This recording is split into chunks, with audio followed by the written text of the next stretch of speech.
Hey everybody, it's Eddie J on Crypto. Hope you're having a good day. So I know I'm late today, extremely late. Just a lot going on. We've got some really cool news coming, but can't get to it yet. But let's dig into today's news. So Janet Yellen, we all know who she is, says that everything's fine. Stop worrying. I don't know if that's right. Technically, from an unwritten rule technical perspective, we're in a recession. Jamie Dimon says we'll be in a deeper recession, or a recession 6 to 9 months out. Others are saying it's going to be a bad recession, but there is a recession coming. People are mad at the Fed because they were late to react. That's affecting the markets. Yada yada yada yada yada yada. Hindsight is always 20/20. But I say all that so that you can take it in and understand how things work, right? A lot of things are going on in the markets. They're macro events, okay? There's always going to be some kind of a macro event that's going to affect what we have going on in terms of investments. So, for example, my son is dying to get into the whole Airbnb space, and I'm trying to get him to wait a little bit. Right? And why do you want to wait? Well, if we're in a recession, that means people are going to start, needing money, might fall behind on bills. That's going to lead to real estate market, rental market going down. That could possibly mean that you're going to see travel go down, which means that you don't really know what the Airbnb business is going to be like. Airbnb, VRBO, all that stuff. You don't know what that's actually going to look like in the coming future, in the near term, no less, right? We're talking early next year, okay? So we don't know what that's going to be like. If real estate prices continue to go down, you wait, okay? You wait a little while. This is what I'm teaching him. Wait a little while, see where, prices land, because they were exorbitant for a really long time. So you just chill for a minute, right? Let the prices go down and then come into the market with your saved money and see if there's something that's worthwhile. Understanding that if you do get something right now, the interest rate is going to be high. You're going to have to refinance a little bit later when interest rates, recede. But you might be able to get properties for a steal. That's what I'm waiting for. And that's what I'm trying to get him to have patience about. Right? But the opportunities can be out there. I just think that right now, signing a lease or buying a home might not be an optimal time. So again, paying attention to macro events that can have an effect on your investments. Now, about crypto, BNY Mellon, you might have heard about this yesterday, but understand the significance of the oldest bank in the United States saying they're going to offer digital asset custody services alongside their traditional investment services, traditional banking services. That's huge. Just go through my old videos and look at what banks are involved, what financial institutions are involved. Small ones, big ones, medium-sized ones. JPMorgan, Citi, BlackRock, Fidelity, even Goldman Sachs has got stuff going on. You have a lot of traditional financial institutions getting involved in crypto. So BNY Mellon doing this sends a big signal. Crypto's here to stay. So now it's a matter of how do we take advantage of crypto, since it's obviously here to stay. Something else I noticed today, Bittrex. It's a Washington-based crypto exchange, and what happened to them? They agreed to pay an over $53 million freaking fine because they weren't smart enough to have anti-money laundering practices and procedures that were up to snuff. So what happened? Well, I'll give you the names of the departments right now. The U.S. Department of Treasury's Office of Foreign Assets and Control, OFAC for short, and the Financial Crimes Enforcement Network allege that, or accuse them, and they've agreed to pay, allege that over $263 million of money was allowed to traverse through the exchange by sanctioned countries. Pause for applause. That's a problem. So that technically is money laundering. Not even technically. That's money laundering. You've been sanctioned, and then you were allowed to do it. So turning a blind eye, having under par or subpar practices in place, yeah, buddy, that's not going to work anymore. You better go start hiring some big time risk people. I've said this in a video before. You need to go hire some big time operational risk people. I see you, Lisa Sheffield, a few other people that I know that are in that space. Joanna Koutsos is another one that I think of that pops up top to mind. Chris Kloss is another one that pops up top to mind. But I sit here and I just say, you better go start hiring people that understand proper practices and procedures. You're an exchange and you're under the microscope all the time. Imagine if you didn't have to pay that $53 million. Maybe you have it. Here, go ahead, take it. Do you want to cut that check again? Come on, let's go. Anyway, Grayscale got denied their spot ETF back in June. Well, they filed their paperwork in the Court of Appeals for the DC District, or the District of DC Court of Appeals right there, and said, yeah, we're not standing for this. They're taking the SEC to task and taking them to court. Definitely going to watch out for that court case. That is big. Very, very big. India's central bank. India hates cryptocurrencies. Just as a government, they hate cryptocurrencies. So they're already testing the e-Rupee. Here's my thought. Sorry for the background noise, but here's my thought. Once people are using crypto, they're not going to give it up. Period. They're not going to give it up. They will find ways to be able to continue using it. It's cute. You're going to have your little e-Rupee. Okay, it'll be official and everything else. Nobody cares. Nobody cares. I think they're going to have a hard time. They've been trying to tamp down on crypto for a really long time. They've done all kinds of things. They're going to have a really hard time. Really, really hard. Good luck with that, India. Good luck. Hopefully you make better decisions going forward. I just don't see it yet. JPMorgan, has their own coin that they use, their own crypto network, their own blockchain. Visa has one called Link. JPMorgan has their own crypto network. The actual network is called BNB Network. They've both agreed to partner up and allow cross-border payments. Now, I want you to think about that. A few days ago, well, for a while, for months, I've been telling you about Swift and how Swift does this right now with traditional finances and everything. Well, now you have JPMorgan, not a small firm, and you have Visa, not a small firm, and they're going to be doing cross-border payments. Pause for applause again. Don't forget, just a little while ago, I told you about how JPMorgan is also working with BlackRock to tokenize a lot of their assets. Pay attention to some of these moves. Swift is going to have a problem, with their network. Yes, they've got 11,000 banks and different entities and countries that leverage their network. That's awesome. But Visa and JPMorgan are saying, we don't need a third party. We can do this ourselves. I'm just saying, the space is going to grow. You have other coins that can perform the same services, have the same level of security. There's a big deal. Same speed, even better.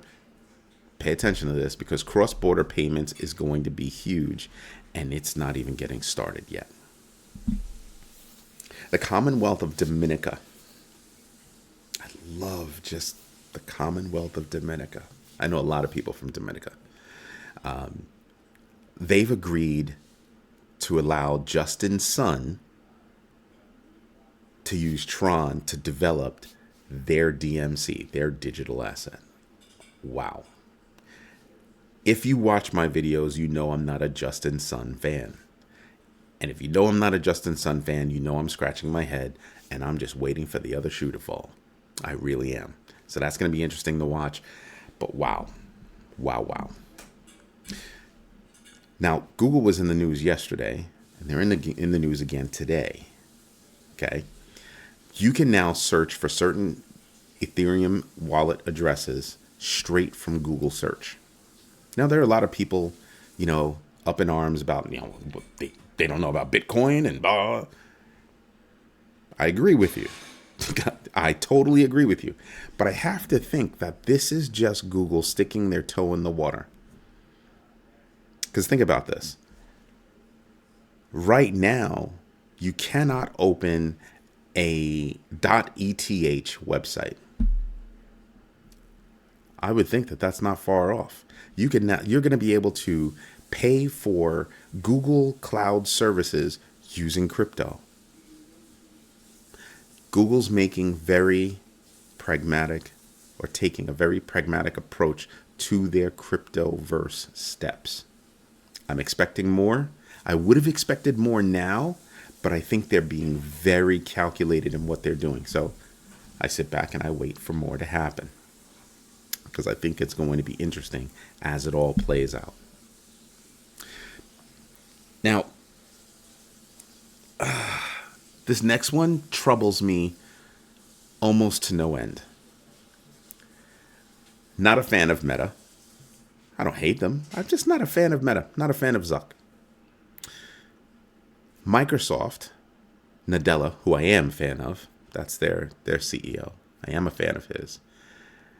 Gets with Zuck and says, hey, or probably Zuck asked Nadella, hey, can we, integrate Microsoft Office into our really stupidly expensive VR headsets, now called Quest? Used to be Oculus. Used to be $400. Now they're $1,500. That's damn near 4 times the amount of the originals. In this market climate, do you think that was a smart move, Zuck? Dude, tone deaf are we? Anyway. But still, do you think that's a good idea? Now?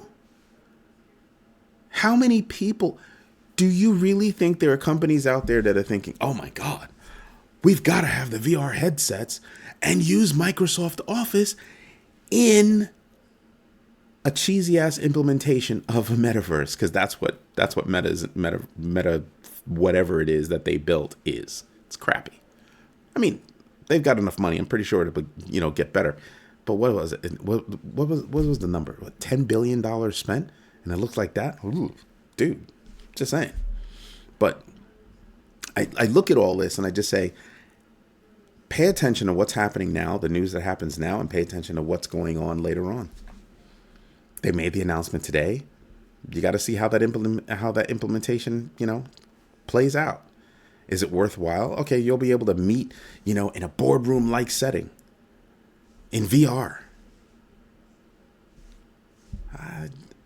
I could do that with video. What am I going to the metaverse for? Or a metaverse? What am I doing that for? What's the win? What's the purpose? Owning,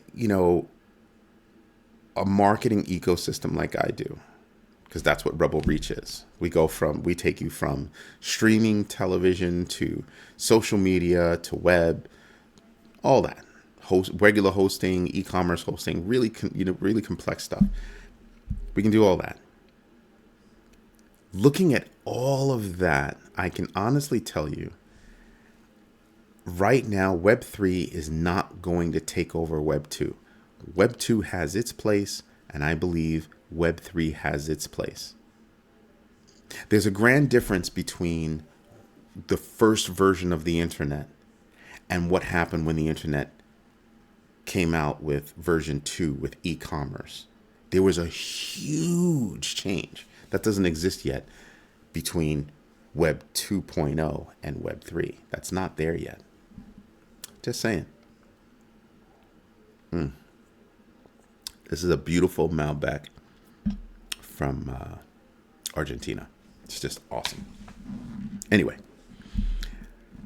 pay attention to everything that's going on around you to see how you might be able to leverage things. Because that's really what it's all about, right? How can I leverage information to grow my bag? So what do? Me and my kids, we do research. My son is, managing, out at the store, managing his cookie business. And we chat, and, we go back and forth with information, sharing ideas. We're looking at properties. We share links to properties and everything. We talk about everything. I show my other kids, hey, this is what the research is showing today. Take it as you will. Let's have a conversation when you're ready. Because, my two girls are in college. My big boy's got his business, and my little guy's still in high school. So there's a lot going on in their lives. So pay attention to what I'm giving you, and try to do what I'm doing, right? Try to do your own research. That's all I'm doing. Anyway, let's take a look at the numbers today. Again, things are just going to go sideways for a while, and today is no freaking different, honestly, right? I just refreshed this. Actually, we'll do it again just to make sure. So looking at this fresh screen, you don't have anything in the top spaces that I'm paying attention to that is on the downside, right? Because my 5% rule. So you're only going up to about right here. None of those coins am I paying attention to. Decentralized social, or DeSo, I'm not paying attention to that at all. They have not shown me anything that tells me that what they're doing with regard to social is going to be groundbreaking. I own a social media platform called Rebel Vino. We have tons of transactions. I would hate to see all of that happen on the blockchain. It's unnecessary. The proper place for it is, Web 2.0. It really is. We're going to have, if you're going to have secure communications point to point between two people, okay, I could maybe understand that, important communications, but a complete social media platform, I'm not seeing that. That's going to be tough. Maybe if you integrate something like identity authentication, things like that, that's smart. But that is the melding of Web 3 and Web 2.0. And that's what we're doing. Just saying. So on the winning side, all you have is this. What's in this group? Huobi, yeah, I'm not touching it. It's up 33%, but just not fond of what they have going on. HBAR is up 9% to 6.6 cents. Not a big move. It's up higher than it was, but it's not where it was even previous to that. So I'm just not seeing anything that's driving me crazy, right? Now, let's close that. The fear and greed index being at 20 out of 100, it's to be expected, right? It really is to be expected. And I believe we have numbers coming out tomorrow. What is it? PPI, CPI, or something like that. Those numbers are going to come out tomorrow. They're inflationary numbers, meaning those numbers are going to give ideas about how inflation is coming along, how it's being managed, all that other good stuff. We know that everything right now is a bit hawkish. Powell at the Fed is taking a hawkish perspective, and he's not wrong. He might have been late, but he's doing it right now. So pay attention to that. If you look at my inner bar, my inner band, which is identified by the green lines, my outer band is identified by the blue lines, and I leave those there so that you understand that, in recent history, the high was about 23,430 or so, and the low was 17.6. And then everything started moving between my inner band for a while. So right now, Bitcoin is hovering around my inner band. You can see this downward trend right here, but it's kind of playing around with that bottom line of the inner band. I think it's going to be there for a while. Something tremendous would have to happen to make it move up, make it move down. I think what I've seen so far has been a pretty good resilience by Bitcoin to maintain itself. And that says a lot. Okay. You can see our winners and movers. Ethereum is below 1,300. Okay. All right. It was below 1,000 just a few weeks ago. So if you got in then, you're happy. If you're trying to get in now is still a good time. Just again, think about how much money is not moving, right? Wherever it is, it's staying there for a little while. Look at where Ethereum was just a few weeks ago, a month ago. It was below 1,000. Right now it's at 1,296. Again, resilience to me. A lot of the coins are showing resilience. XRP was up at, I think, 50 something cents. It gave back a bit, but it gave back and went back down to its new established low, which is, a little bit below 48 cents.